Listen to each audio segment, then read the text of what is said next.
Hello and welcome to the sports show. So I was busy yesterday picking up a tree, and Nate is busy today. I guess he's dealing with some VIPs or VPs or something. I don't know.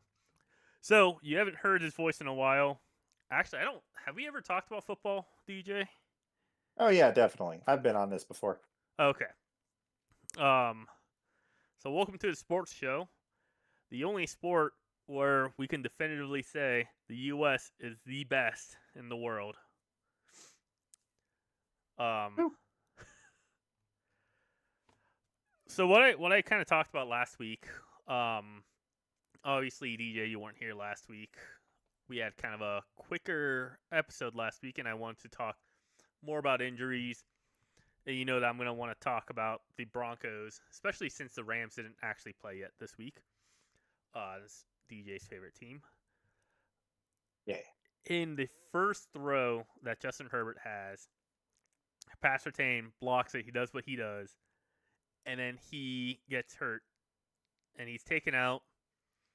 And through the miracle of magic, he is ruled out for the game with a concussion, which I think is notable because 2 weeks ago, Josh Allen had a similar hit or a similar fall, looked a lot worse, where he visibly passed out on the field. And then taken to the blue tent. Um, and it's ruled no concussions. They give him sniffing salts. You know, everyone needs a pick me up after the blue tent. Certainly not trying to hide the fact that he had a concussion. Um, we've had a few injuries. Dobbs got hurt. Obviously, Aiden Hutchinson's probably the most notable one of the year. We had Alex Singleton on the Broncos playing through a torn ACL. Aaron Rodgers hitting the turf more often than he's hitting touchdowns. So we've seen quite a bit of injuries, and I remember after the week 3 game where we found out that Alex Singleton was playing that game with a torn ACL. Charlie told me, well, he told both of us on the football Discord channel, and I was saying we got to stop glorifying playing through injuries, right? Mm. But there is there is something else to be said about playing through injuries and being tough. Like you and I both. I assume you also. You and I both kind of enjoy watching big hits happen, right? Big hits where the guy is dazed, but he's not hurt, right? And it's we're playing a full contact sport where these people are running 15 miles per hour, 20 miles per hour, running into you with 150, 250 pounds of force. And they're just trying to nail you as hard as they can. And this isn't even talking about stuff like Bounty Gate with a Seattle, or not Seattle Seahawks, the New Orleans Saints. Have you noticed in the past couple of years the rising amounts of injuries? Oh yeah. But the question or the thing that usually comes to the forefront when you ask about that is are defensive players just getting better?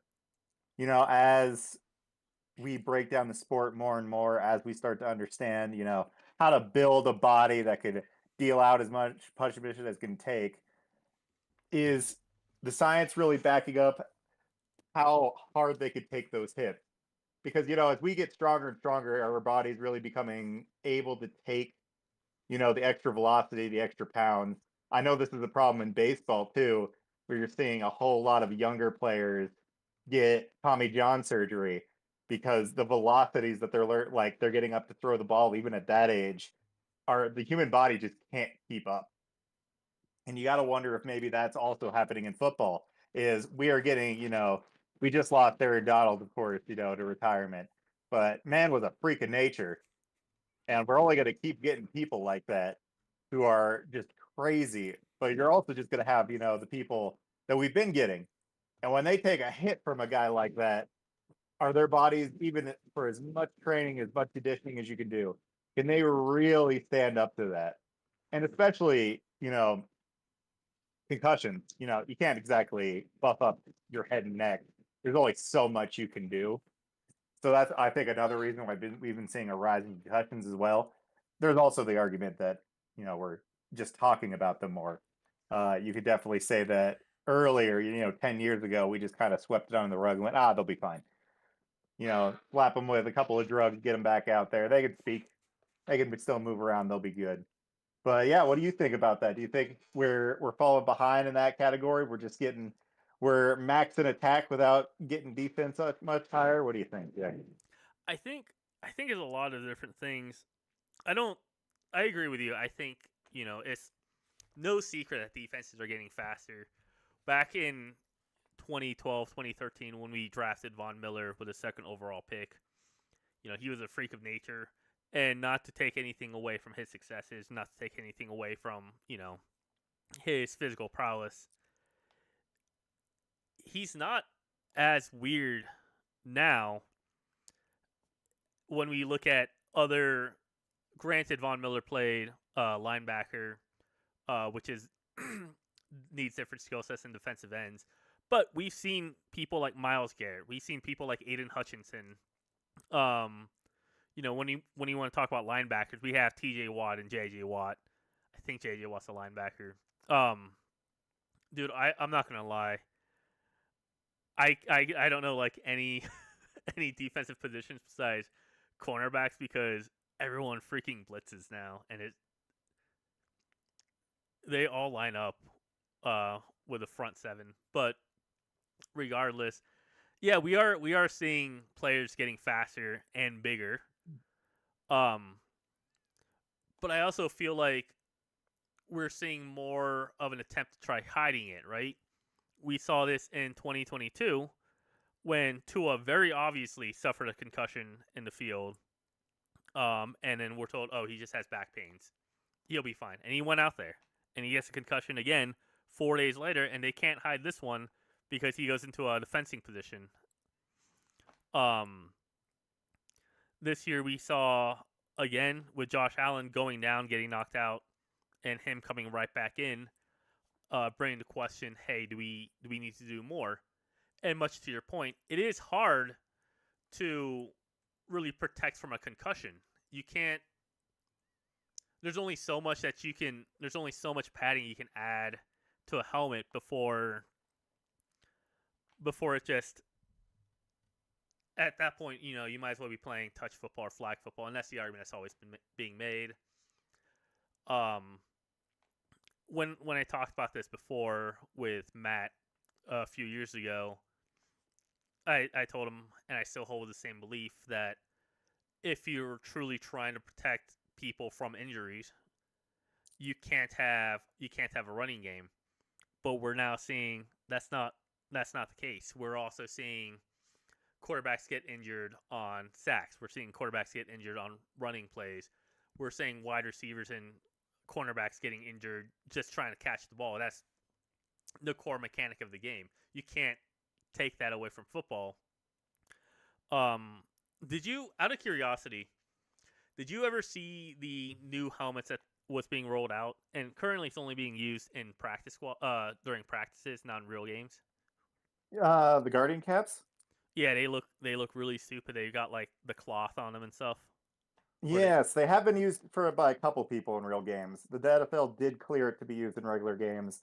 I've seen maybe 4 or 5 players actually take advantage of it throughout the season. So that's the other half of the equation, right? That helmet is supposed to be significantly safer for your head than what we have right now, but nobody wants to wear them because they fucking look dumb. And not only that, I've seen people on Facebook, on Reddit, and on X, formerly known as Twitter, saying, I will not watch football if people are wearing this helmet. At what point do we say, hey, I don't want to watch Tua literally end his life, I don't want to watch another Antonio Brown situation happen. And I understand the importance of optics, right? I understand that someone like Tua Tagovailoa is going to be a more popular quarterback than someone like Kyler Murray because Tua looks like a quarterback. Kyler doesn't. Not the best example, but you get what I mean. Yeah, yeah. So I don't know. It sucks. I love football. I love watching it, but it's hard for me to enjoy watching it, knowing now what I know about concussions. And that's not even to mention stuff like the Aiden Hutchinson um, leg break, which is stuff like that doesn't bother me as much because it is a physical game. Freak accidents do happen. We don't. It's not a thing unique to football. We saw the same thing happen to Silva in the UFC back in like 2012. I don't know if you remember the basketball guy who broke his ankles really, really bad. Let me Man, see I if I can don't find remember. it. Broke shin. Kevin Ware. Yeah, it was Kevin Ware. Hmm. He just snapped his leg in half. Obviously we've seen Alex Smith and the other Washington Commanders quarterback that happened to. Dude, I used to know all these names. I'm also getting old. Washington Redskins QB bad injury. Alex Smith. That's not who I'm looking for. Joe Theismann. Oh yes, I remember that one. Yes. I mean, even like stuff that's not as extreme as watching someone's leg snap. Um, there are some pretty freak accidents that happen in every sport, right? Um, so I don't. Yeah, when you showed me that Aiden Hutchinson clip, I say you showed me. I looked it up on my own. I very visibly reacted to it. Like stuff like that is just very, um, like it's a very feral reaction. No one wants to watch someone's leg snapping in half, but that's a like generational injury, let's say, right? Hmm. It's not like a concussion where just this past week we've had what, three concussions, Olave had a concussion, Patrick Tan got a concussion, Dobb got a concussion. Those are the only three I can think of, and I'm surely missing more. It gets to a point where it's not even. And I guess I say talk about injuries. I guess specifically I mean concussions, but let's ignore concussions for now because we've already talked about how it's unavoidable. You'll be happy to hear this. One of my favorite quarterbacks in the NFL, and I mentioned this last week, is Matthew Stafford. Hmm. I've liked Matthew Stafford since he was on the Lions. I've liked him since he was throwing touchdowns to Pettigrew and Megatron. And when you ask why do you like Matthew Stafford, one of the reasons I'll give is dude is tough. I always talk about how he threw the game-winning touchdown with a dislocated shoulder. And I don't know if you remember this. About 2 years ago, he finished the game. It was in the last 2 minutes with a broken ankle. Hmm. Um, and so I look at that and I go, yeah, man, he is tough. But then I look at Andrew Luck, the biggest what if in the NFL, in my opinion. Maybe not in the entire history of NFL, but definitely in modern NFL history, where he retired because he really wasn't allowed to recover from an injury that he sustained his rookie year. And he got surgery for it and he recovered for it. He took an entire year off, but he wasn't allowed to fully recover. And he even said when he retired, I get hurt, I rehab during the off season, and I play while still hurt. I get hurt again because I haven't fully healed, and it's just a cycle that keeps happening. Sorry about that microphone.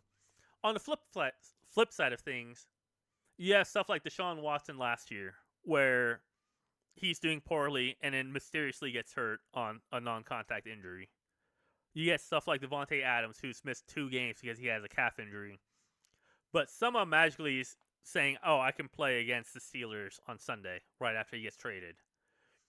So there's a delicate balance between this game does require you to be tough, but also this game doesn't allow you to fully recuperate. We've seen and we've seen that time and time again. I don't know if you have anything else to add. I I was mean, think about Baker Mayfield. Like, has a great season with the Browns, injures himself, decides to play through the injury, doesn't have a great year. The Browns decide to dump him off. they need a real man. Uh, yeah, they decided they wanted Deshaun Watson. That Baker wasn't even going to do it for, even though we made it. They won their first playoff game in X amount of years. I don't remember exactly what the It's number the was. first playoff game they won since they rejoined the NFL. And all because of an injury and playing through an injury because a coach said just play through it. So there, you see it all the time in the NFL. Like, there's a difference between being tough and just not being able to heal. And there was actually an interesting. I watched Kurt Benkert talk about this at one point. He was the third stringer on the Packers for a while. He was the third stringer on San Francisco. I believe he plays in the XFL now. Um, but he even said, I remember this quote of him just saying, "Hey, like, but if you go down with an injury and you can't play, that doesn't mean the next guy up gets to try, and like he gets to show off. So every day that you're injured, every day that you're not able to play, that's another chance for another guy to be, or for the coaches to see him and be like, well, maybe we go just rock with him and drop this other dude who's injured. So you always are weighing that of like how much can I play versus like how much do I need to play to keep my job. Now for like the big names, you think that isn't that big of an issue, but then we've seen QB controversies. Someone comes in, has a really good game or two, and suddenly you're questioning whether it's Bailey Zappi or Mac Jones who's going to leave the Patriots, and then it's neither. But Nice. that's all that you really have. Yeah, I mean, it's hard because on any given Sunday, you have about 1,600 people playing football, right? Mhm. You have a 52-man roster, over 32 teams. But again, to your point, you only have 22 starters plus, you know, let's call it an even 25 for special people who play only on special teams, and that is 800 people in this entire country. There's 800 people playing football any given Sunday. Uh, parentheses Thursday, sometimes Friday, sometimes Saturday, sometimes Monday. But 800 people. So yeah, it does suck when you get hurt, and it sucks because you only have 17 games to prove that you deserve a roster spot. 20 games if you make it into the wild card and somehow make it all the way to the Super Bowl. So that's not a lot of opportunities. So I understand wanting to play through injuries, and really this is one of those things where I bring this up to you, I bring this up to anyone who'll listen to me, and then they go, okay, so what do you want them to do? And I don't know. I don't think that there is.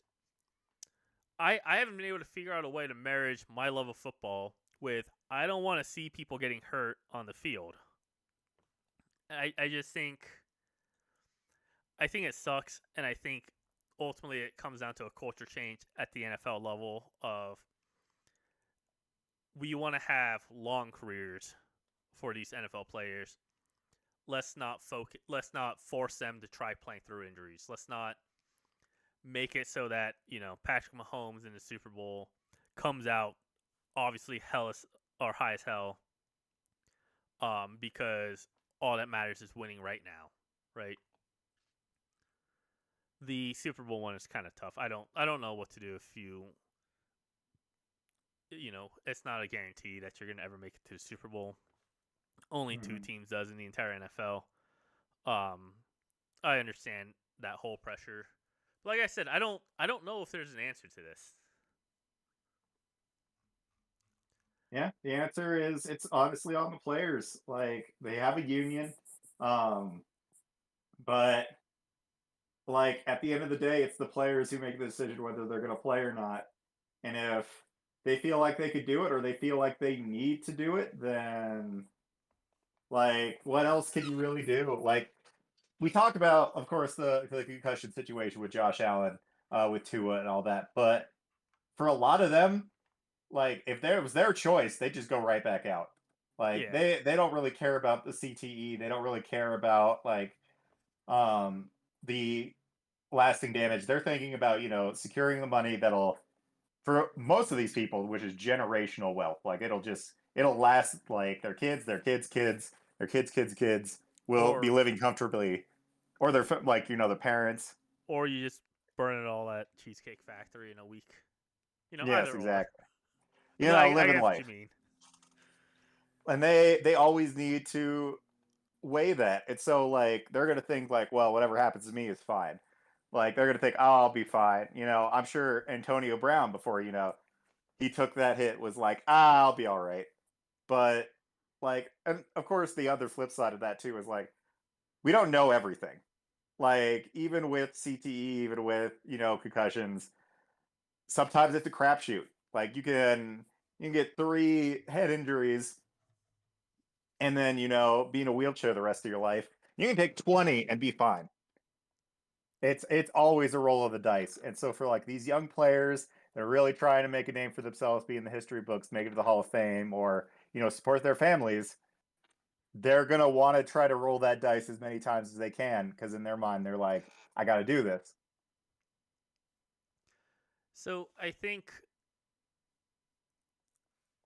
you and I are both in agreement that technology, and I'm using the term technology very loosely, just research, as well as technology, is Yeah. getting better and better. We have a significantly better understanding of how concussions affect us, CTEs affect us.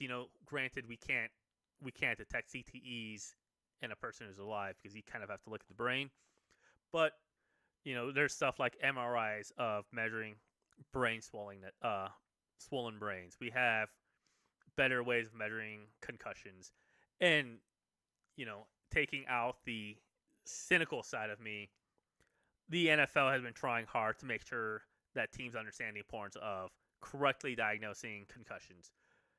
Again, whether or not that's actually happening, up for debate. Josh Allen 2 weeks ago, um, and that's a big name player that's happening. We don't know when that's happening to smaller players.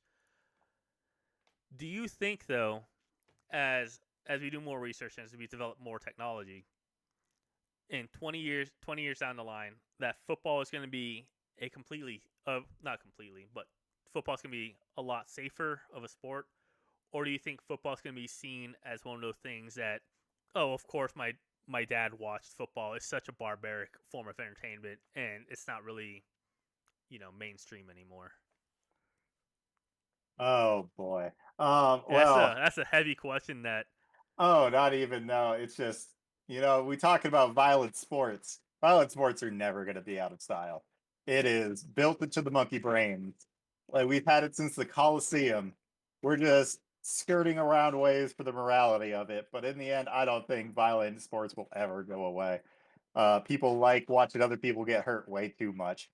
But as far as medical science goes, it's always a toss up because, 20 years ago, some of the things that we know today, we would think were science fiction. But some things we are doing the same way that we did 20 years ago. We just haven't bothered to innovate on it.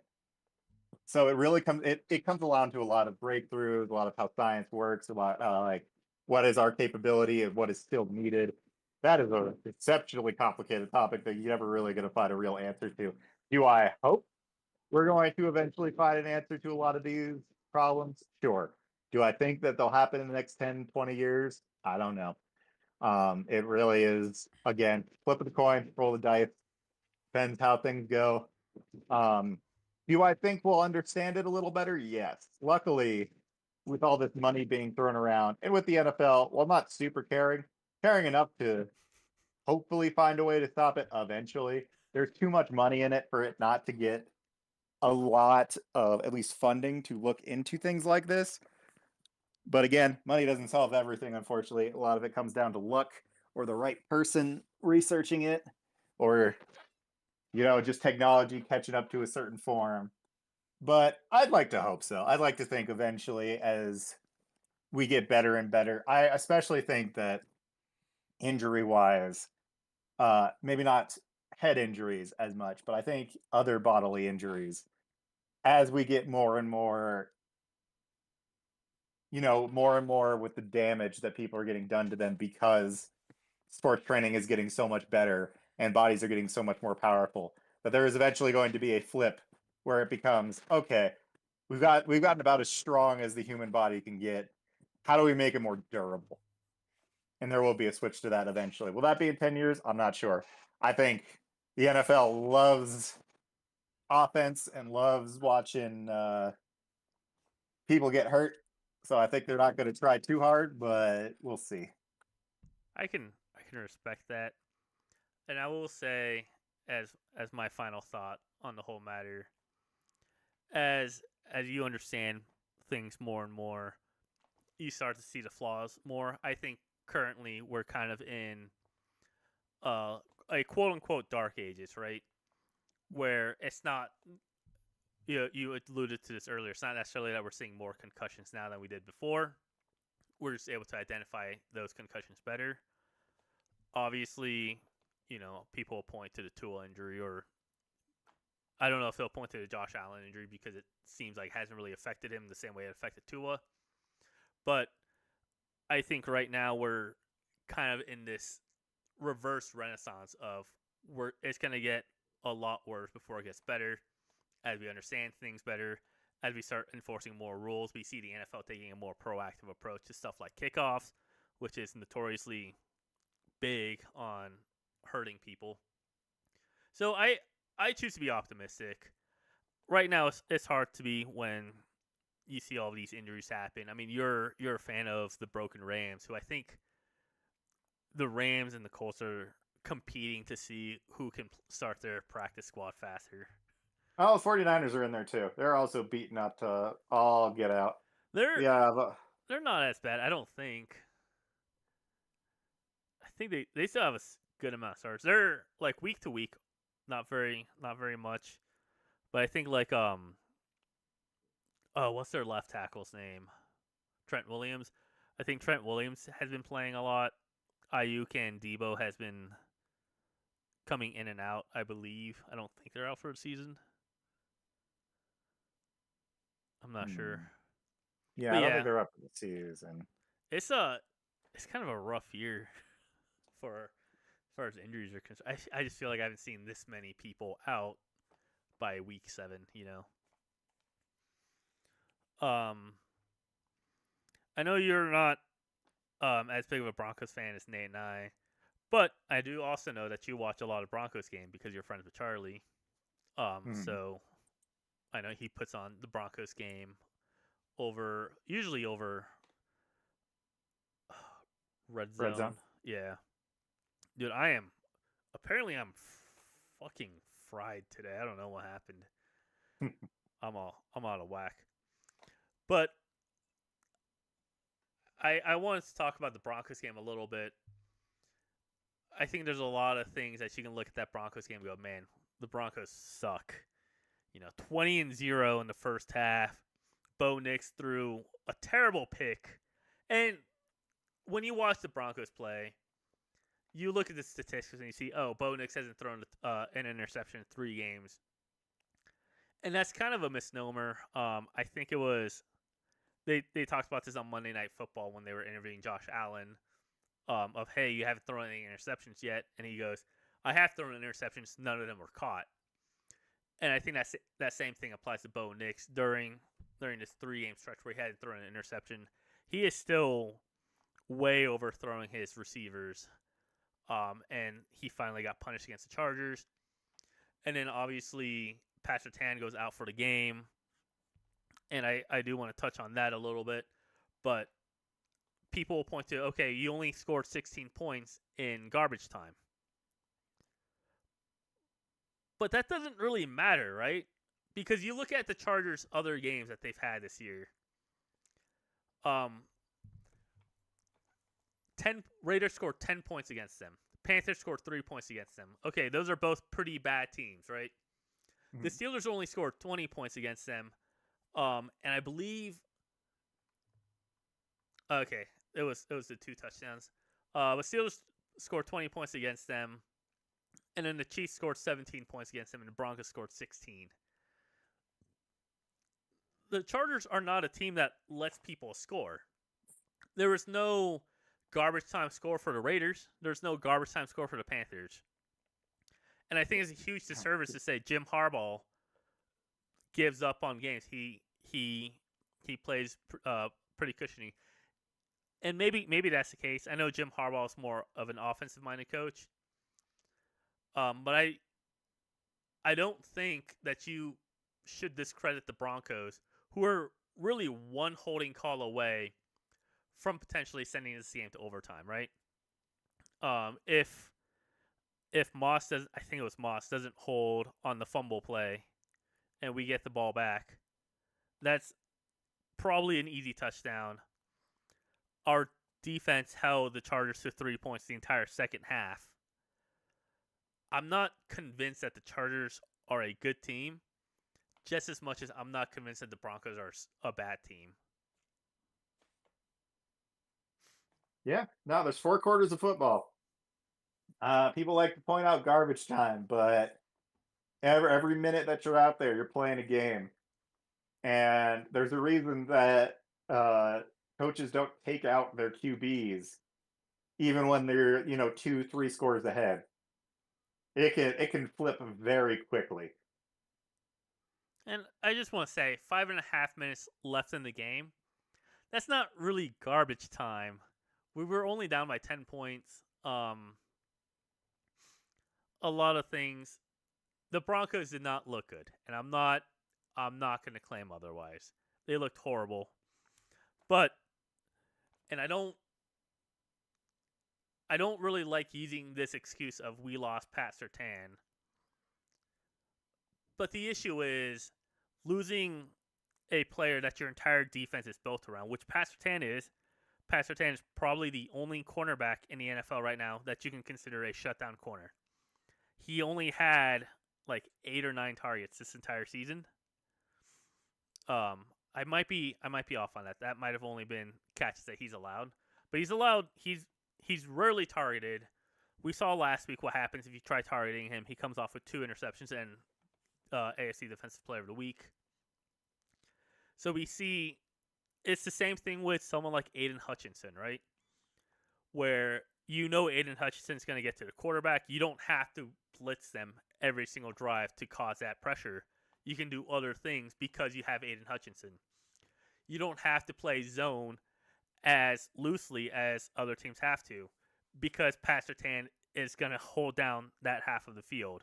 You can afford to blitz more often because you know that Pat Surtain is going to negate half of the field anyway. So you don't need a linebacker supporting the short routes or stuff like that.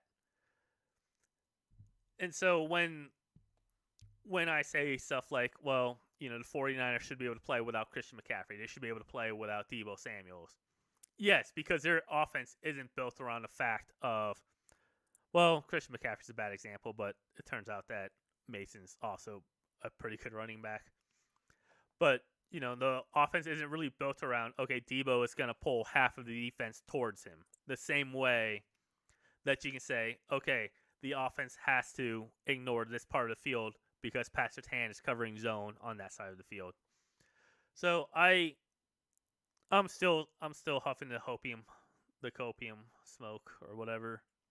Also, the Chargers scored 10 points off the turnovers, so that's that does kind of speak poorly on the Broncos. We had the interception and then the Javonte Williams turnover fumble. But I don't know. I think overall, if you're a Broncos fan, you can look at this game and you can go, hey, that's not bad. Yeah, we lost by 7 points. Yeah, we got outscored 20-0 in the first half. That's not bad. I'm seeing people right now already calling to fire Sean Payton because he can't call offenses. No, shut the fuck up. The issue with the Broncos is that we have no rushing game. Every game that Bo Nix is the leading rusher for the Broncos, we have lost. If any of our running backs can get more than 2 yards a carry, it puts so much pressure off of the Broncos, and you can't expect a rookie quarterback to be throwing the ball 40, 50 times a game. You can't really be expecting him to throw 30 times in a game. You don't want that. And we're supposed to have a good running game. That's why we kept Javonte Williams. That's why we signed um, all those other running backs whose names I can't remember. P. Ryan looked good last year, and he's not doing much. McLaughlin has not been doing much. Our one running back who actually had more than 2 yards of carry got hurt the same game that he got more than 2 yards of carry. So it's tough. If you're a Broncos fan, you should not be clamoring for Sean Payton to get fired. You should be asking Javonte Williams to just, he doesn't have to be the next Derrick Henry. He doesn't have to be the next Jonathan Taylor. But he just needs to run, and he needs to be able to get more than 2 yards of carry. And maybe that doesn't fall on Javonte. Maybe that falls on the offensive line. Maybe it's not fair to ask a guy who was just out for an entire year because he tore his ACL to start putting up good numbers.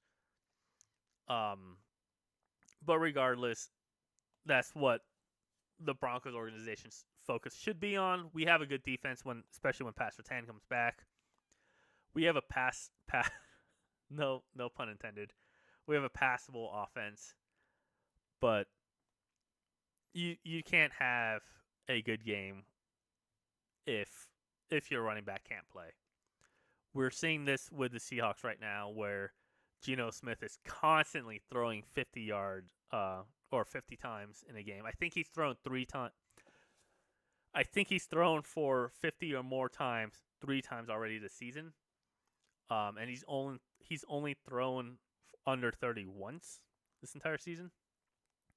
So that's a lot of times for a quarterback to be throwing. And we're also even seeing it to an extent with the Jets. The Jets are 2-4 right now, and they have the least amount of rushing attempts, but I think they're like 7th most in passing attempts. And the Jets have not gone blown out, right? I think the closest that they got blown out to was against San Francisco. Excuse me. Yeah, they got blown out by the San Francisco 49ers, and that's it. There's no reason to have Aaron Rodgers throwing the ball 30, 40 times in a game, especially because Breece Hall is still a good running back, in my opinion. I don't know if you have anything to talk about the Broncos, but I'm sure you have opinions on the Jets. So I do want to talk about Javonte Williams real quick. All right. Because me and Charlie have definitely talked about Javonte. Because he was real high on Javonte, but he's starting to see that might not be the case here anymore. Because I even said when the season started, I was like, Javonte can break off some really big runs, but consistency is the problem. He's not breaking off the 3, 4, 5 yard runs enough for you guys to get enough first downs for him to, get those lucky plays where he gets like 20, 30, 40 yards. And if you can't move the chains, it doesn't matter if you break off that 40, 50 yards when you then go 3 and out and have to settle for a field goal. And it's why I've always liked really strong rushers. Ones that can, just bust through, get 3 or 4. I think like every team should have a running back that can get those 30, 40 yards, that can just take off when he gets an open field. Really speedy guys, but I think they also need like the built dudes that can just, run forward, get 4 or 5 yards consistently when you need them to. Dude, 4 or 5 yards is a lot. I mean, yeah, but like sometimes, I'm thinking more like 3 or 4, less than 4 or 5. But you want consistency is the argument here, and it's why I have a problem with the Rams running back Terry Henderson. He's getting better. Wait, Terry? Or I think I might have the name wrong slightly. I feel like I'm Mandelaing myself here, but like our runner, he does really good. He's getting better at getting those 2, 3 yard ones instead of just getting stopped at the line. We got another dude who's a lot better at it. I really want to see him more often. But yeah, I think Javonte, obviously coming off of a bad injury, he might just not be the guy. We're gonna have to see. I think, especially after this year, the Broncos are really going to start having to think, like, is this the running back we want to hang our hat on, or do we need to go get another one? Because you're right. I think definitely the stats lie a little bit here, and I think Bo Nix is not as bad as his numbers are making him look. Again, he's a rookie. Again, he was thrown into this. He's definitely throwing a little too hard. That's honestly what I think is the real problem with that interception in the Chargers game is he's just belting it. He needs to have a little more finesse. But I don't think that he's bad, and I think he'll serve the Broncos well as he learns the system more and he gets better as time goes on. But again, I think that running back is starting to become the question. It's starting to be like, is Javante the guy?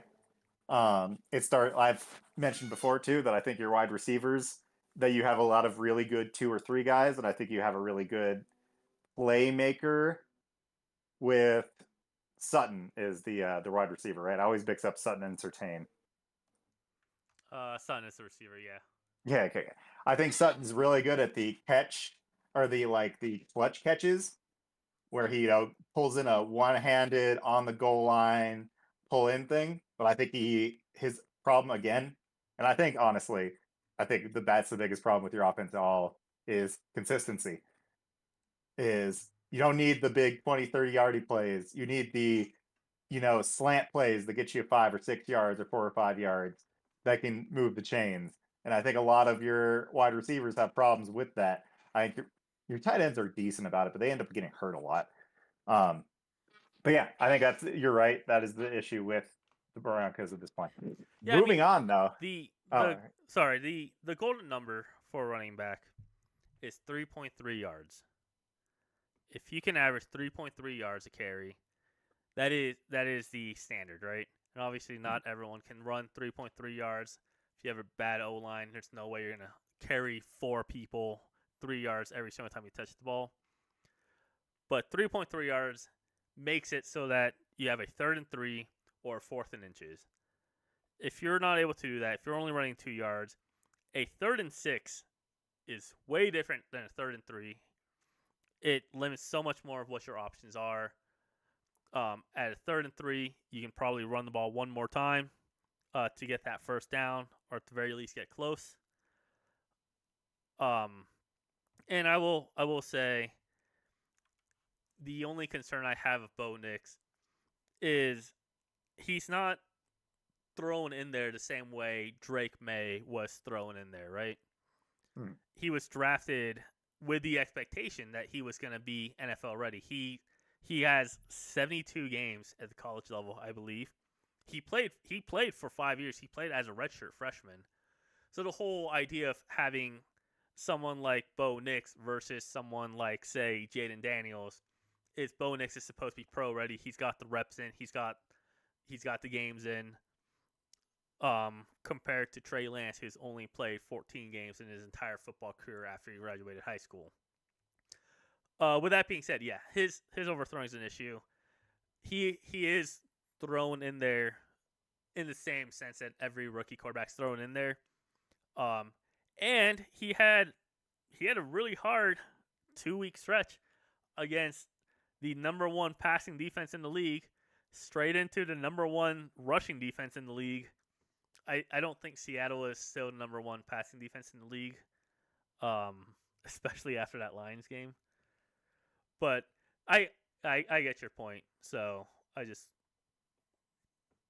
yeah, and then moving on to you were saying because I did pull up the stats for this because you were talking about Geno Smith, 251 attempts this season so far. Yeah, it does have the most passing yards, as I would hope, with 250 attempts. Following, what do you think that top 5 looks like for passing attempts? Because you got at least 2 of them already. I know Seattle is number 1, and I know Jets I think was number 4 or number 5. I just looked at this. This is really embarrassing. I know Texans is up there.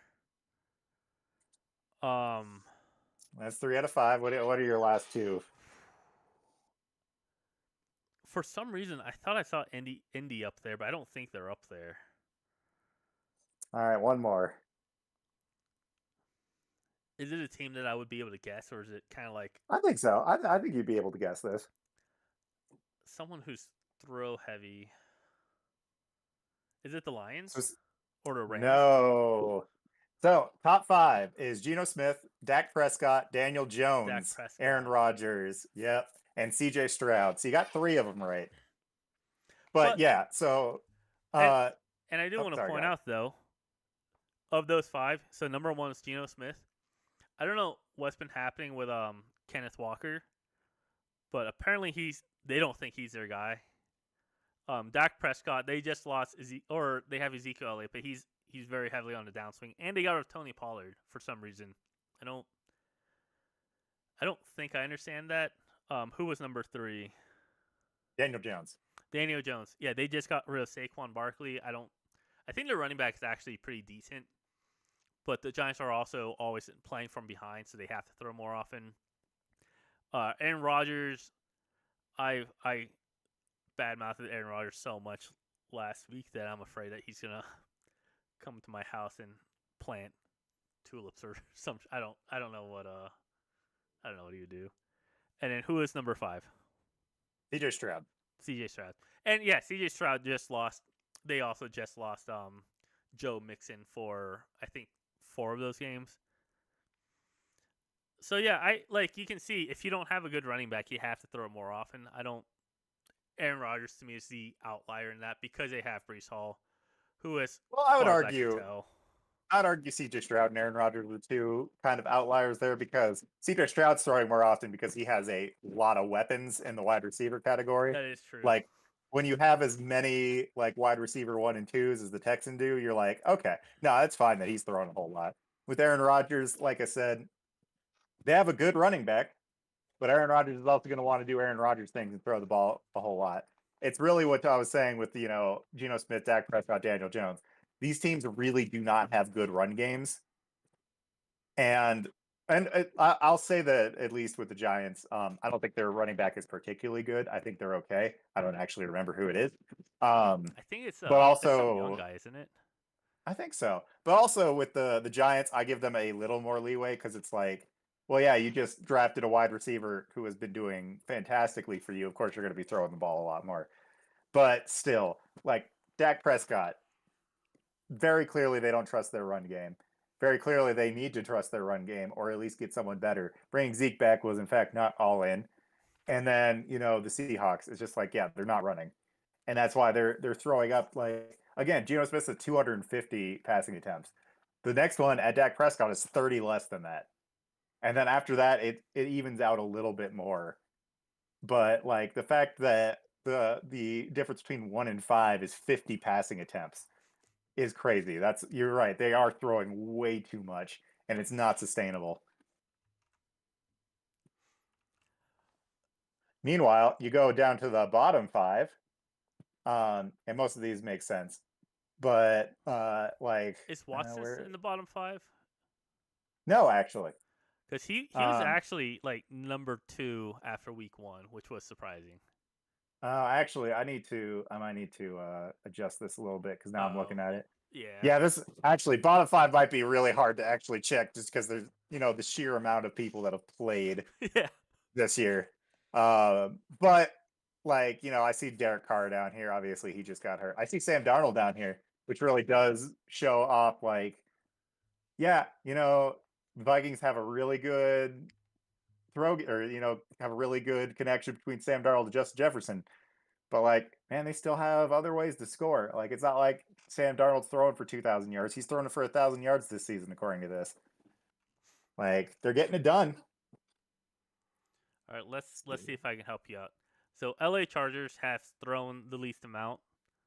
Minnesota Vikings, Tennessee Titans, Detroit Lions. That's surprising, and then the Philly Eagles are the bottom 5 in 14 wide pass attempts.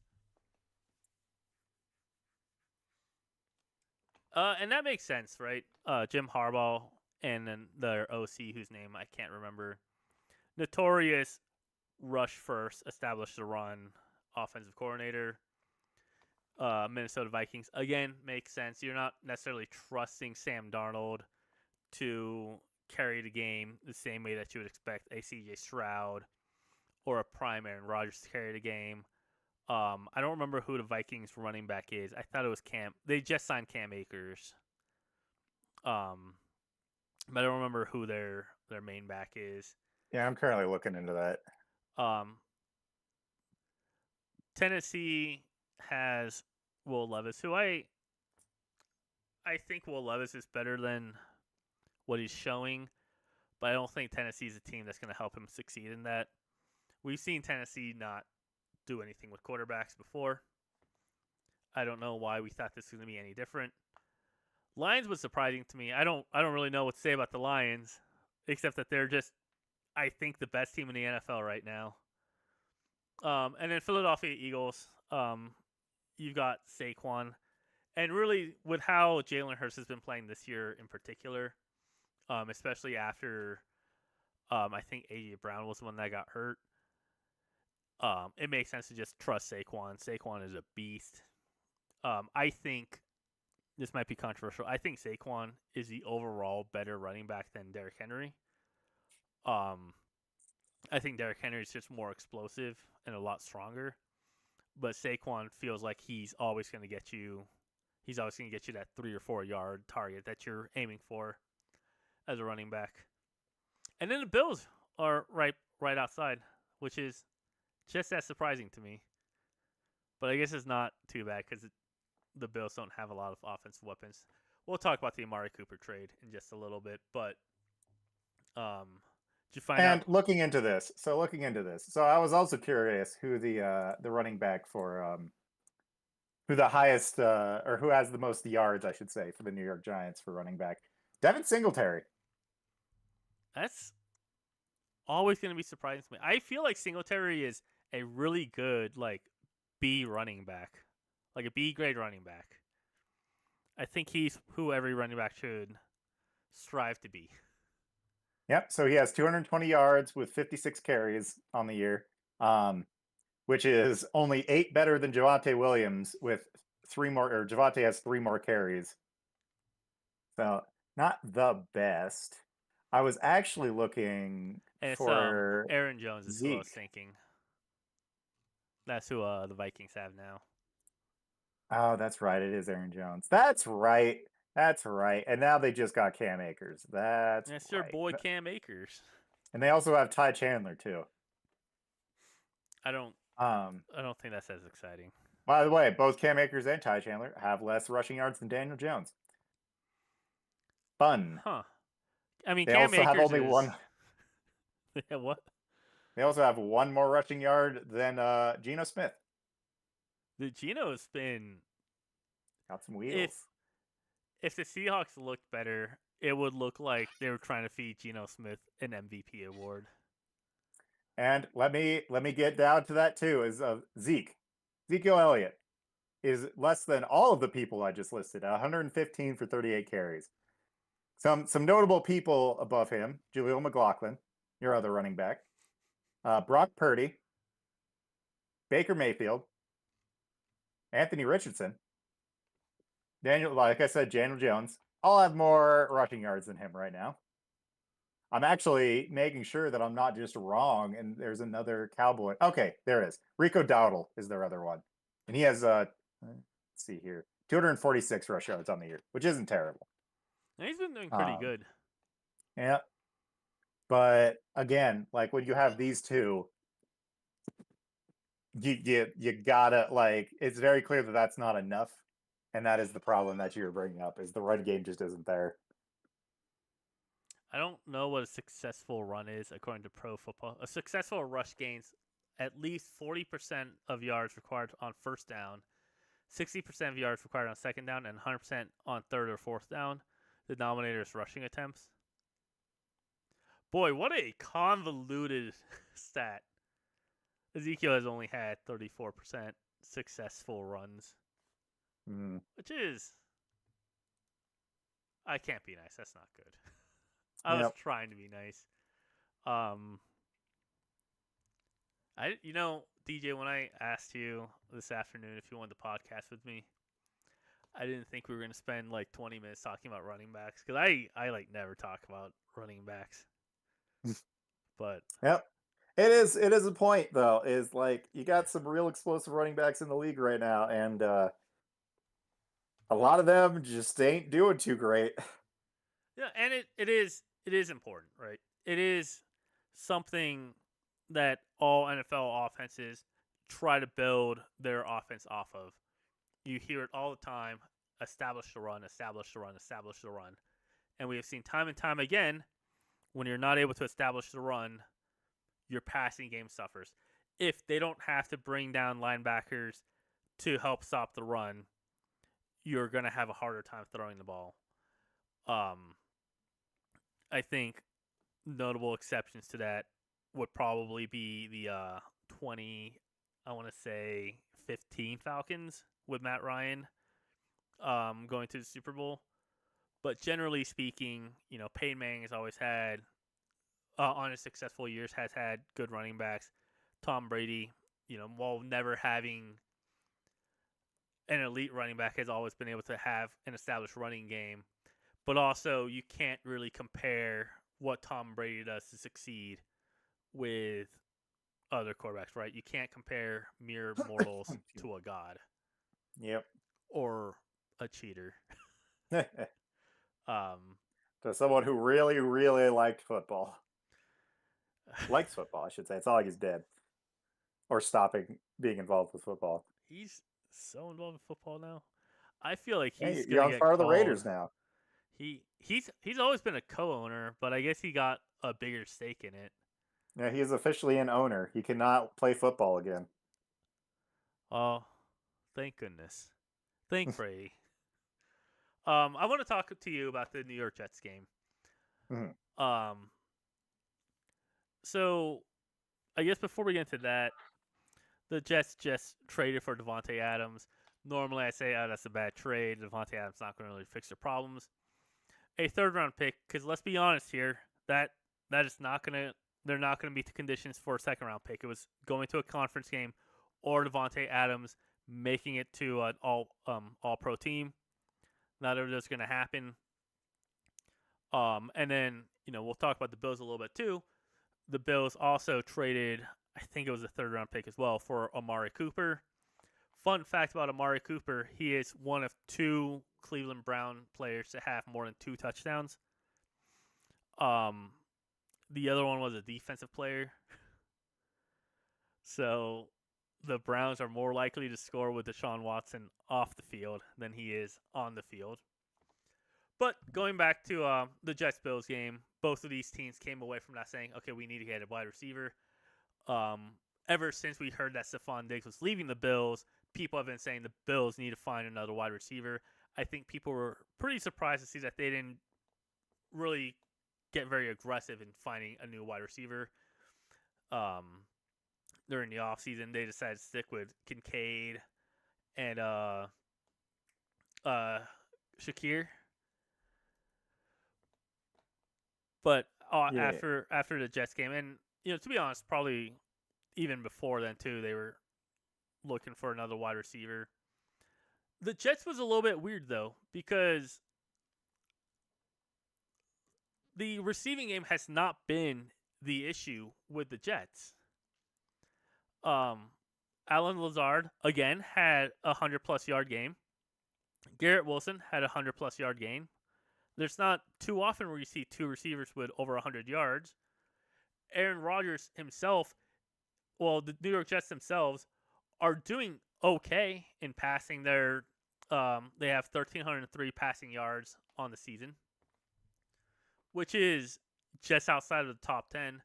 You're behind the Colts, sure. That's kind of weird, but I think Jonathan Taylor's hurt again. And so we've seen the Colts becoming a more throw-heavy team when they don't have Jonathan Taylor. But outside of that, you're behind like pretty throw-heavy teams. You've got the Commanders, who are explosive. You've got Tampa Bay, who's pretty explosive. Green Bay, Ravens. I mean, hell, the Falcons are probably the Falcons and Cowboys are probably the least explosive teams, quote unquote, on there, and they're both fairly explosive. Or in the case of the Cowboys, you just throw as much as you can until it sticks. I don't know what problem Devontae Adams fixes.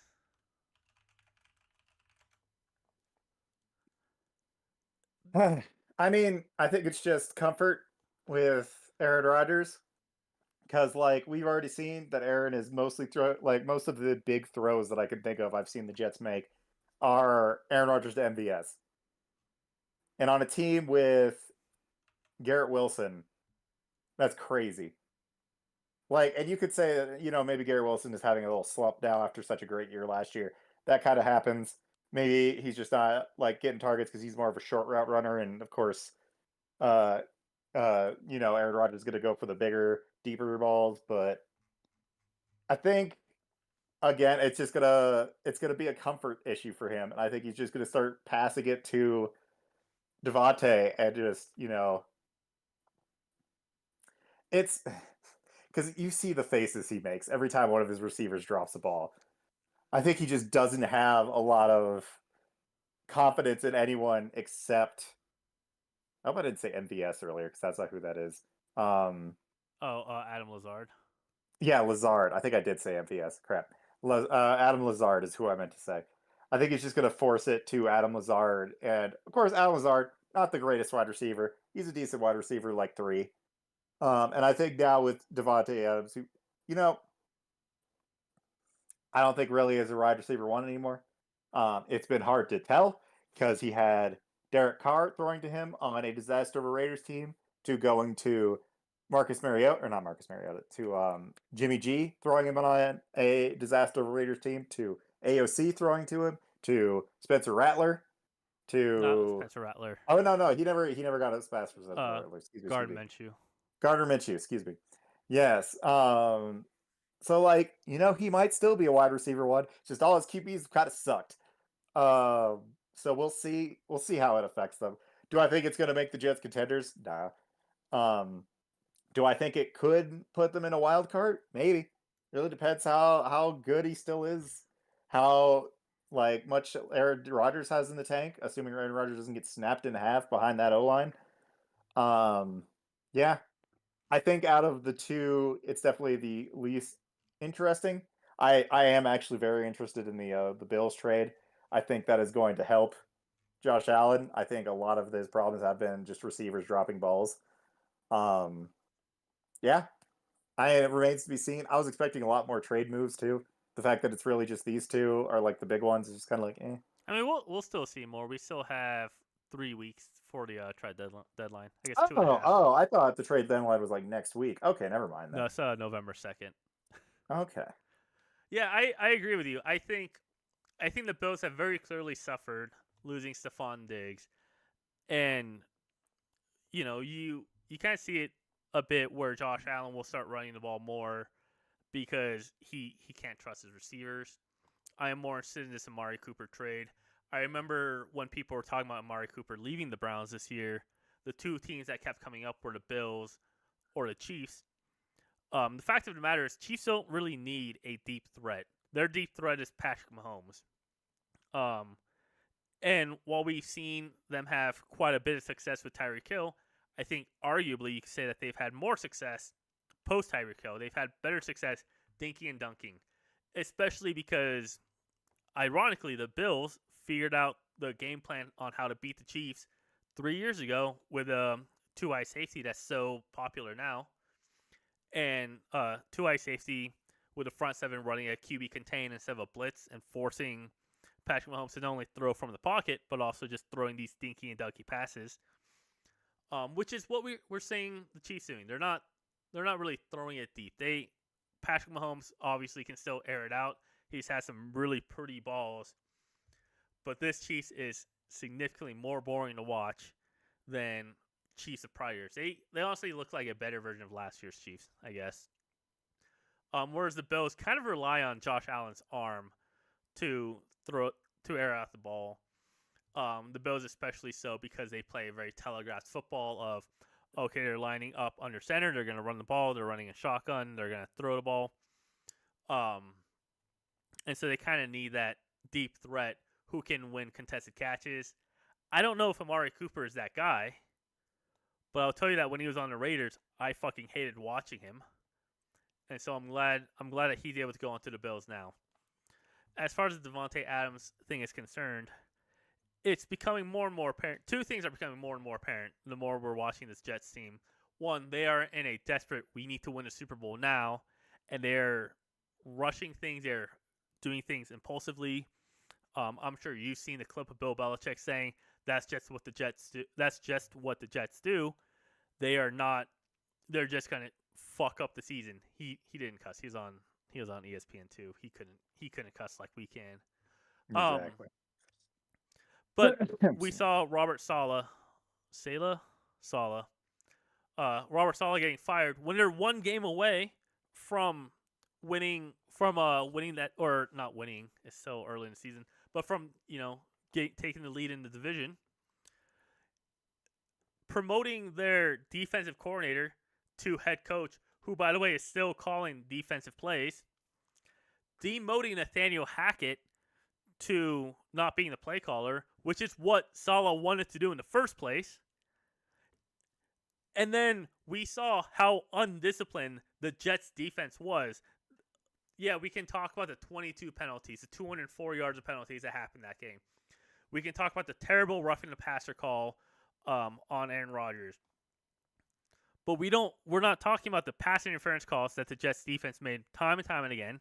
We didn't talk about the 12-man call that saved the Bills game,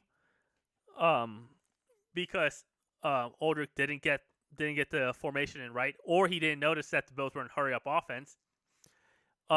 We saw multiple offsides from the Jets defense, and the thing is that the Jets had a good defense in terms of passing defenses. They had the lowest percentage completion rate in the NFL. In terms of conversions, they had the third best third down percentage defense in the league. In terms of rushing defenses, they allowed the eighth least rushing yards. And then you compare that to Jets. Oh my gosh, Justin Jets is really hard to say. You compare that to this Bills game, where the Bills went to the red zone 4 times and scored all 4 times, which is a huge cry from the Jets having a 60% red zone defense, right? 100% versus a 41% red zone percentage. That is insane.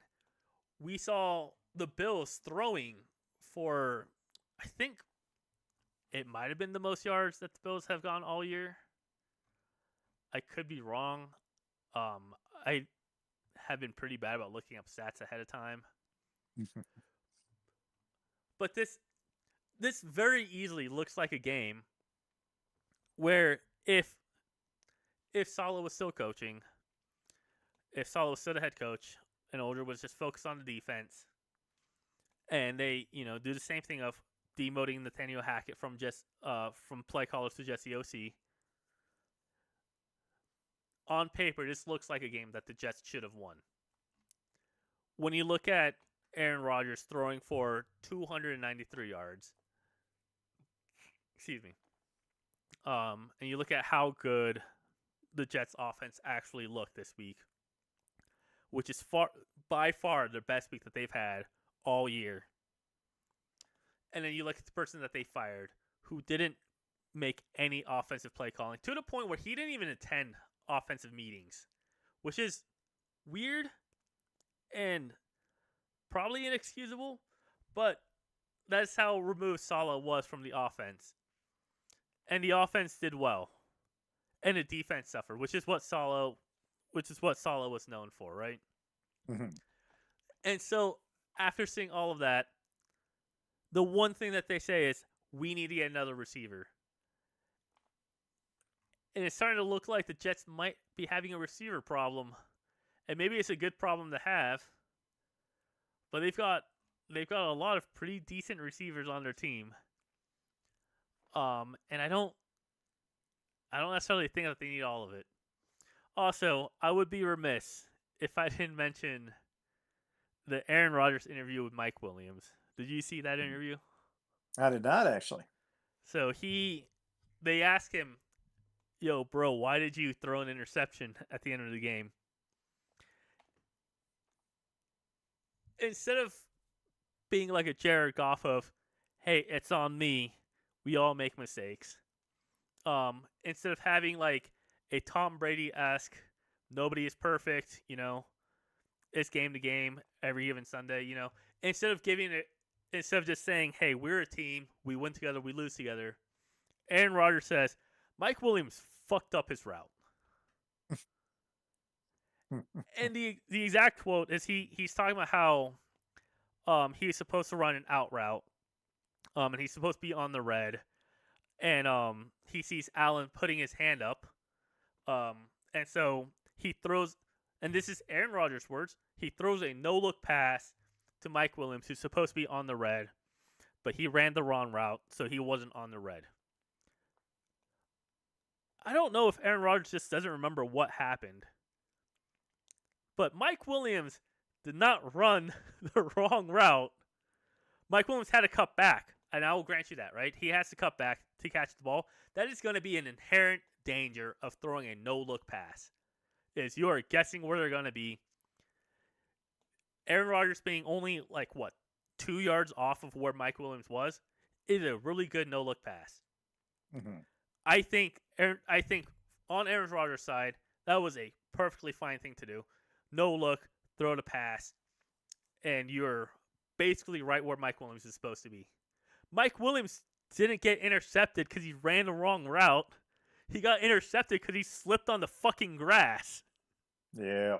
He had his hand on the ball.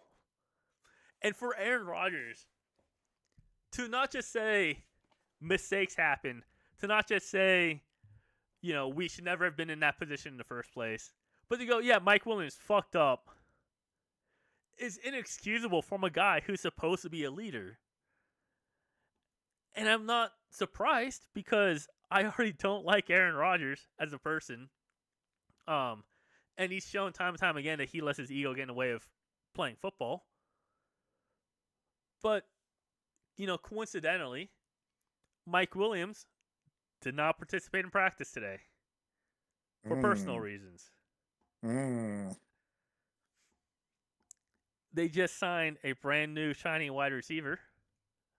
So I'll ask you again, does the Jets have a receiving problem? Is their receiving room too crowded? That is some interesting facts there. So I don't want to turn this into the sports show TMZ edition. But I will say this, and I wish Charlie was here. I got a little bit turned on. I'm not gonna lie. I had a little bit of a chub when I thought, maybe the Jets could trade Garrett Wilson to the Broncos. I feel like we deserve one good Wilson. I don't think that's wrong. We have to deal with Zach Wilson, who maybe is good, but somehow he couldn't beat the backup position from Jarrett Stidham. We already had to deal with 2 years of Russell Wilson. Could we get Garrett Wilson on the team? Could we have one good nice. Wilsons? Mostly, I just want a real wide receiver one. Son makes those sexy catches, but then he'll drop a slant. Which, to be fair, Adam Lazard did the same thing this past Monday. Speaking of drama, unless you have something else that you want to add. No. I think that rounds it all up. Speaking of drama, I think you saw that Mike Tomlin announced that Russell was probably going to start against the Jets. It all comes back to the Jets. Yeah. They gotta get him out on the field. I have mixed feelings about this, and I don't want to sully your opinion with my opinion because I've been thinking about this all day. So I want to get your opinion on it first. So let's look at how Justin Fields has been this year. I don't think he's been terrible. I think he's had some decent passes, had some decent runs. I think his deep game is really a question because I don't think he could really throw those deep balls. I think his short range accuracy is fine. especially considering who he's throwing to. Because like when you think the Steelers, you think Pickens, you think Najee Harris, and then who else? Like I don't think I can name another one of their wide receivers off the top of my head. I Could be they traded for a big name. I sure didn't hear about it. I can't think of anything either. Um, and honestly, Najee Harris is another one like Javonte Williams, where I feel like he's definitely slowed down enough where it's just like I don't think he's the running back for the Steelers. I think they need to find a new guy. Um, but even then, when I think of Pickens, I don't think Pickens is a real wide receiver one either. I think he acts like a wide receiver one. I don't think he has the stats to back it up. He's got the Um, personality of one, though. I'll tell you that. oh yeah, and like people could like, well, like, but Pickett sucked. It's like, yeah, but like Justin Jefferson's playing with Sam Darnold, and he's doing great. Like you could see it in the other league where QB can really elevate, or like a wide receiver could really elevate even a mid QB. But putting all that aside, again, back to Justin Fields has been doing fine. Had a couple of bad games. Had to throw in some really bad conditions. Didn't look great. And then you have Russell Wilson, who has been on the downturn. We saw that he really wasn't working with Denver. You can argue that that might have been a coaching issue with Nathaniel Hackett. You could also argue that he didn't gel well with Sean McVay. Good lord, with Sean Payton. So this is a new setup for him. But you also know that he's been out on an injury for 3-4 games because we're 6. on week 6 right now, right? He was out for 5 weeks. Week He's out 6 for was the 5 weeks. first time he was activated. That's right, because he was first activated last week, and they decided to keep running with Fields. Which you know what, like you got a QB who's been getting more reps. Like sure, why not? And now you're bringing him in, and on one hand, you could say like, oh, it's against the Jets. On one hand, you could be like, well, he had that one game after the injury to really sit behind Justin Fields, and now they're pushing Russell out because even during camp they said no, Russell Wilson's going to be QB1. I know that we're looking for like some big hot takes here, but honestly, what I think is that they don't know who's better. That both of them are just kind of mid, and they're just kind of trying to figure out if like maybe Russ still got something in him, or if it's just like because they've seen what Justin Fields could do. It's not bad, but it's not the best either. It's like lesser end of game management. So maybe they're hoping for like prime Russell Wilson. Maybe they're just like it's the Jets, so like we'll still somehow win because the Jets are the Jets. I'm not sure, honestly. I don't feel like I could talk too much trash about this. It's just kind of like, yeah, I guess we'll see what happens. I don't think Russ is going to like have a world beating game. I think he's probably going to put up bets that are similar to Field, except he's not going to have the run kind of potential that Fields has. Yeah, it's one of those things where like I feel like the people are stoking up a fire over it, and I'm just like, man, I don't really care about either of these QBs. I don't think either of them are really going to do much. But what do you think, Jay?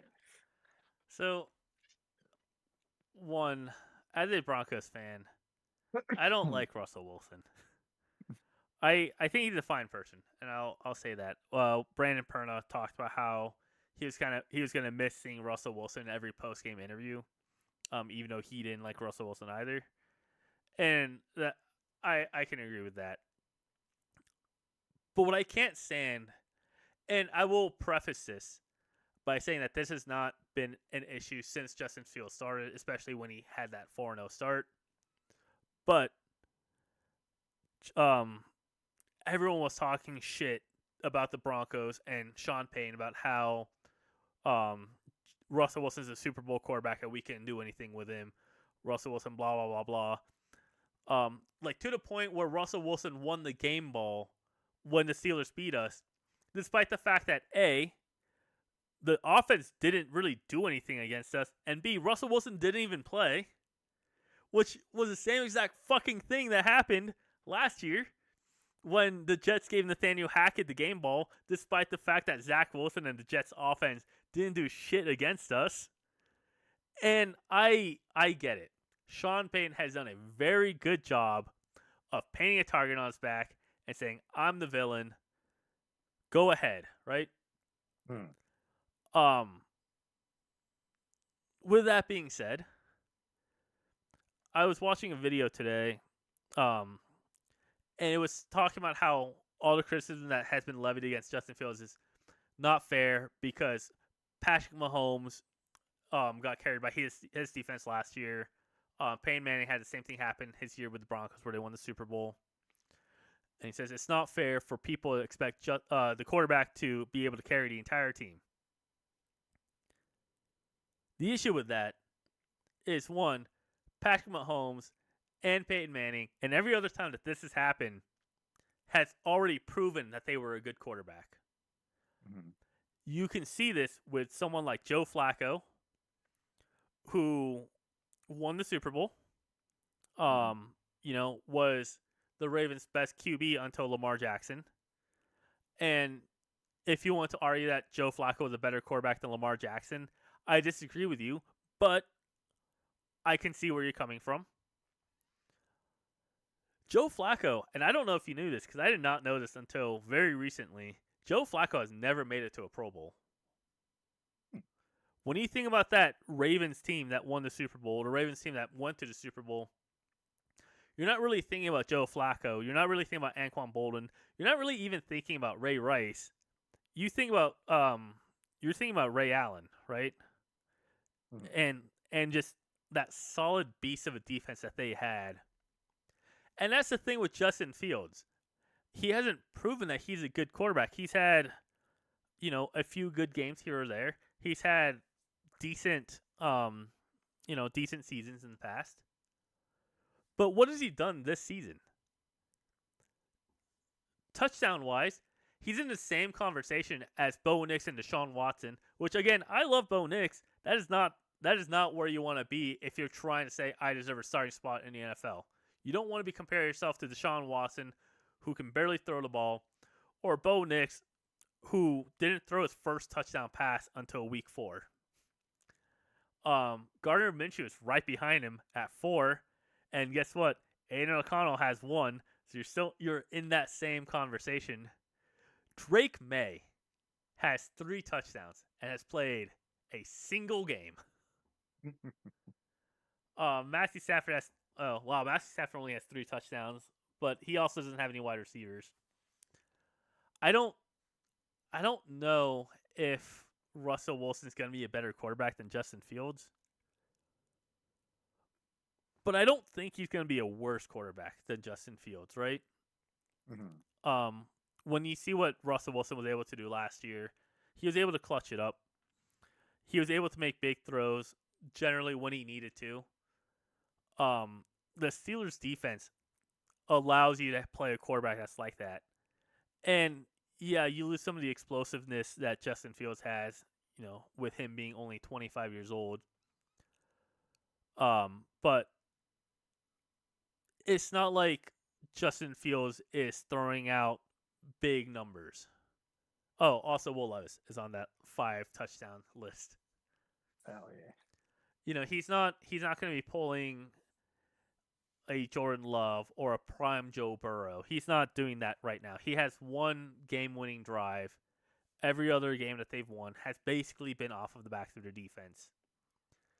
And while you can make that same argument with Sam Darnold and Minnesota Vikings, Sam Darnold still has 11 touchdowns. Yeah. So I don't think that there's a controversy outside of the fact that Justin Fields hasn't technically done anything wrong. He hasn't thrown, he's only thrown 1 interception on the year. But what harm does it do to introduce another quarterback when your main quarterback's not really doing anything? Now, if Russell Wilson, sucks, and he's throwing, interception after interception, he looks like Will Levis, then yeah, put Justin Fields back in. That's a no-brainer. But let's be honest here. Losing 1 or 2 games over the course of a season, especially when you already have as strong of a start as a 4-2 start, losing that 1 or 2 games isn't really going to cost you much in terms of playoff chances.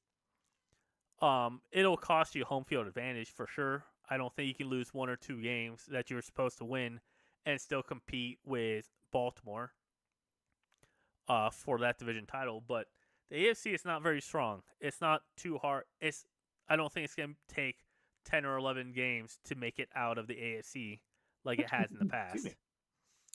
past. So I think you can afford to try Russell Wilson. Clearly, you saw something in him because he was supposed to be your day one starter before he got his calf injury. And Justin Fields has not pulled a rookie Russell Wilson of I deserve the starting spot. Also, as just a quick aside, I just want to talk about how awesome Drake May looked. I don't know how well he's gonna do. I think I think the Texans kind of let on the brakes a little bit against the Patriots. They already had the game in the bag, and the Patriots defense at that point has shown that they weren't going to do anything to slow Houston down. But I thought he looked good. He threw for 265 yards. It took forever for Caleb Williams to throw that much. I still don't think Bo Nix has thrown for over 200 yards yet, or 265 yards yet. So it makes me sad a little bit, to be honest, because I think this is one of the most competitive rookie classes that we've seen. Mm-hmm. But it's most likely going to go to either Caleb Williams if he keeps this trajectory that he's going on right now, or to Jaden Daniels, who honestly has probably surprised everyone. I'm sorry, Bo. I don't think you're going to win Rookie of the Year, especially with Neighbors being out for the couple of weeks that he was out. I don't think he's going to win the win Rookie of the Year unless the Giants just break out in the second half. Mm-hmm. But Drake May showed why there was 29 teams in the NFL who was looking at him. And even Spencer Rattler looked pretty decent. 22 out of 40 attempts with a touchdown pass. He did throw the 2 interceptions, but he wasn't really expected to play. He's also, I think, a third-round pick. So we've got a pretty stacked quarterback class this year, which is awesome, and I'm excited for like the next 2 or 3 years, especially I don't really watch college football, but with Sanders, I don't remember his first name. Shedeur Sanders coming into the NFL, and I'm sure there's other good college quarterbacks. I don't watch college football. But I didn't want to talk too much about Drake May. So, DJ, Mm-hmm. we've had quite the long episode. We had a lot to talk about. As it always is when I'm here. This is actually it's been pretty standard this year. Dude, all of our episodes are an hour and a half to 2 hours long. But it's funny because all year that Nate and I have been podcasting, there hasn't been really too many like games that catch me as like, oh, this will be an exciting game to watch. I think part of that's just there's a lot of teams in the NFL who are kind of middling, so I don't really care watching 2 middling teams play. Mm-hmm. There's some pretty exciting games going on this week. Oh. And so, this is how I usually like ending the podcast. I think the game that is almost undoubtedly everyone's number one game is going to be the Lions versus the Vikings, right? It'd be good. And I'm wondering what your prediction is for that game. Man, if they still had Hutch, I'd say Lions, but with Hutchinson gone, I think the Vikings might actually take this one. I think, the Vikings have taken steps to replace Aaron Jones by signing Cam Akers. I think the Lions are looking at Hassan Reddick. Was that his name? on the Jets? Yes. So Well, they've been doing their due diligence. I saw that most of the people in this thread were like, we're not going to get him. We don't have the capital. the kind of capital. Like, no one's really gonna like the Jets are gonna want a solid return on him, and they're not gonna get a solid return. However, that's what they said about Devontae Adams too.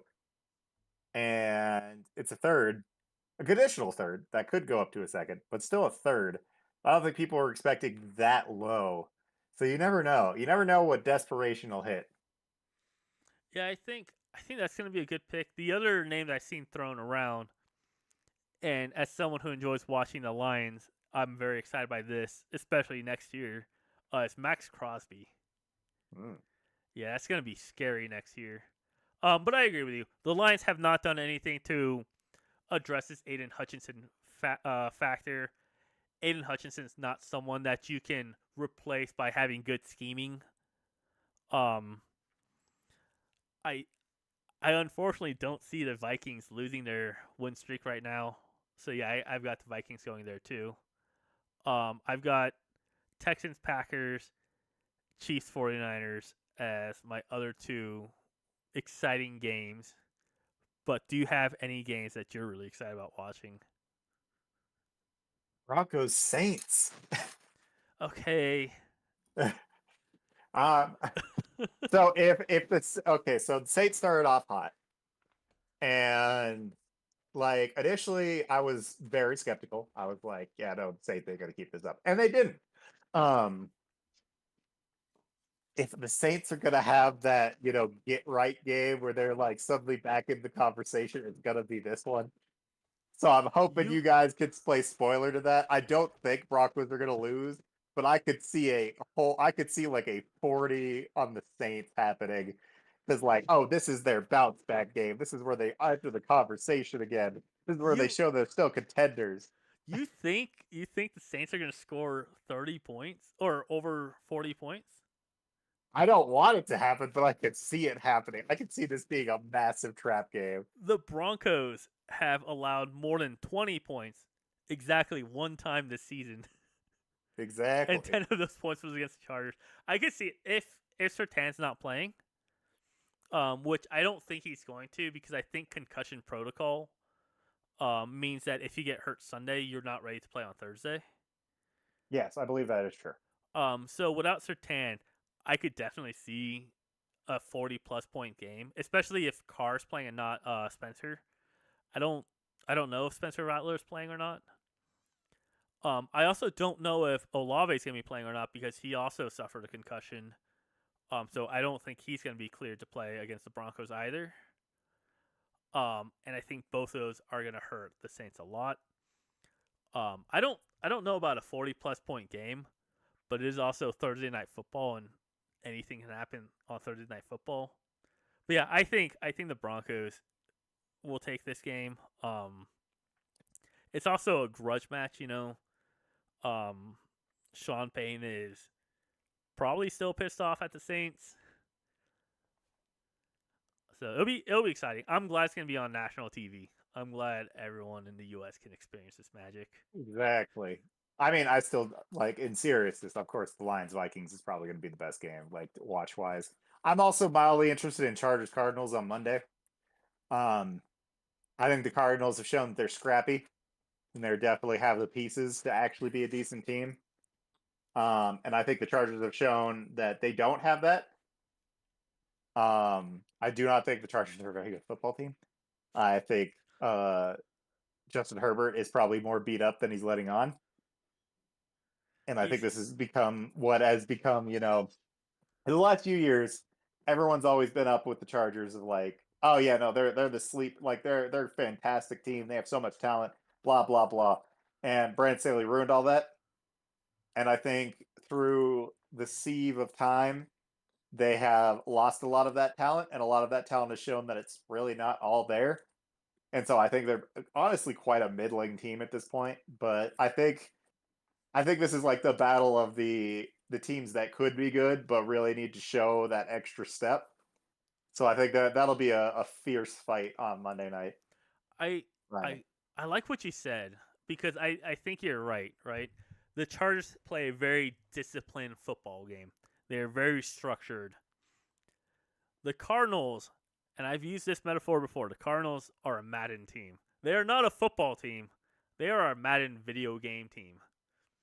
Um, and it'll be pretty fun to watch that. To watch that dichotomy. And then to your point, besides Joey Bosa and Justin Herbert, how many Chargers people can you name that are currently on the Chargers right now? Is Keenan Allen still on the Chargers? Nope. Hmm. Austin Eckler's not on the Chargers anymore. Keenan Allen's not on the Chargers anymore. They've got Quinn Johnson. They've got Lad McConkey, who are both. Oh, I do know Lad McConkey. They're both like decent. They've got J.K. Dobbins, who sounds like a terrible Harry Potter fan. What's it called? Fanfic. Mm-hmm. And then you've got Khalil Mack, who I don't actually think has been relevant in years. Yeah. And that's about it. Oh, they have someone called Cameron Dicker, who's their place kicker. Yes, Cam Dicker the kicker. I remember him. I just think that's a funny name. But it is. It's a very funny name. But yeah, like the Chargers don't really have a team right now. They, for whatever reason, when they had last year with Staley, they decided, okay, let's rebuild this team. And then they sign Harbaugh, who is a good coach. He turned around the 49ers. And it's easy to look at the 49ers now and go, yeah, they were a stacked team with Vernon Davis, with Alex Smith, with Michael Crabtree. And then, they had that amazing defense. But that wasn't really the case. I forgot who they're tied. Oh, and Frank Gore. But that wasn't really the case. Like, I don't think people remember that when Jim Harbaugh signed on with the 49ers, they were coming off of like a 2-win season with Romeo Crennel. And so Harbaugh is a good coach, but there's not really a lot of talent surrounding Justin Herbert. I think Brandon Perna was talking about Javonte Adams and how we wish it was Javonte Adams when he still had potential. And I think that's kind of where we are with Justin Herbert. Like, yeah, he had that one really good season. And then he got hurt 2 years in a row. And then he looked really bad last year. And now he's not really throwing the ball this year. He's obviously a very talented quarterback. But at what point is that talent going to manifest itself in throwing yards, in touchdowns, in wins? It just hasn't yet. And I think you could say those same exact things about the Cardinals. Right? Mm-hmm. Again, besides Kyler Murray, how many players can you name? Their brand new wide receiver, Marvin Harrison Jr. Who's hurt? That sucks. Yeah. Budda Baker, who again I don't think is, I get Budda Baker and Vita Vea mixed up. Yeah. Same. So Budda Baker is still good, but then again, outside of that, who else do they have? James Conner, like a solid B running back. Trey McBride, again, like an okay tight end. They don't really have a team. And they're also coming off of a young coach who hasn't done anything prior to being hired. And a quarterback who had one really good season, who has been plagued with injuries, who hasn't really looked good, consistently good, because Justin Herbert and Kyler Murray both have looked good. The only difference is Kyler Murray will throw the ball 90 yards because he thinks that he can get a touchdown. Justin Herbert won't, right? So I do think it'll be an exciting game for that reason. But yeah, I think these are two teams that are so desperately trying to prove that they are better than their 3-2, 2-4 start.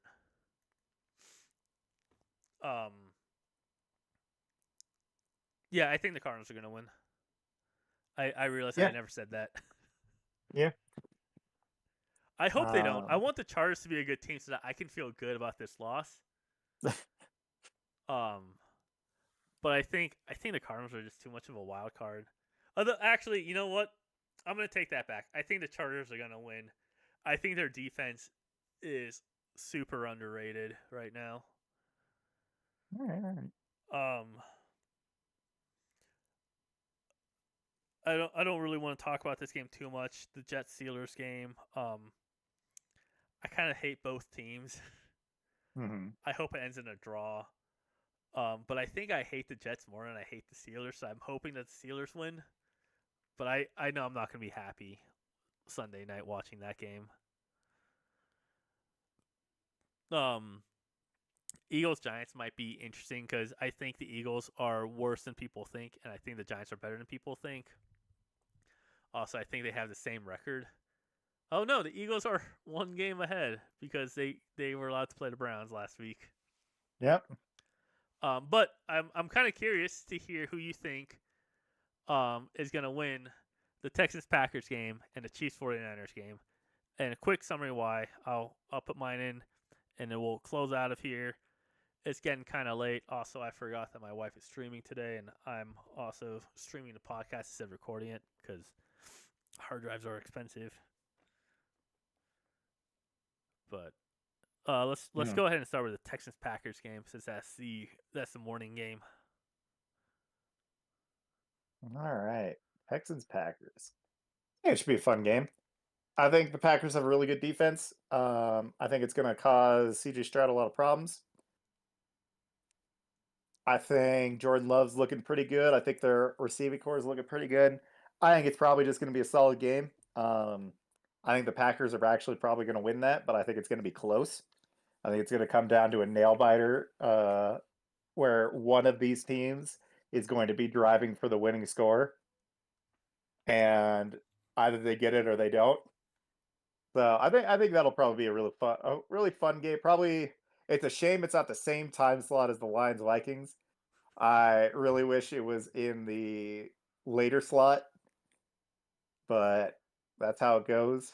But yeah, overall, just a good game. I don't know. I don't know when when you're allowed to flex primetime games, but I think it's a crime that the Jets, Steelers, Raven Buccaneers, and the Chargers Cardinals are primetime games, and the Lion Vikings, Texans Packers, and the Chiefs 49ers are not.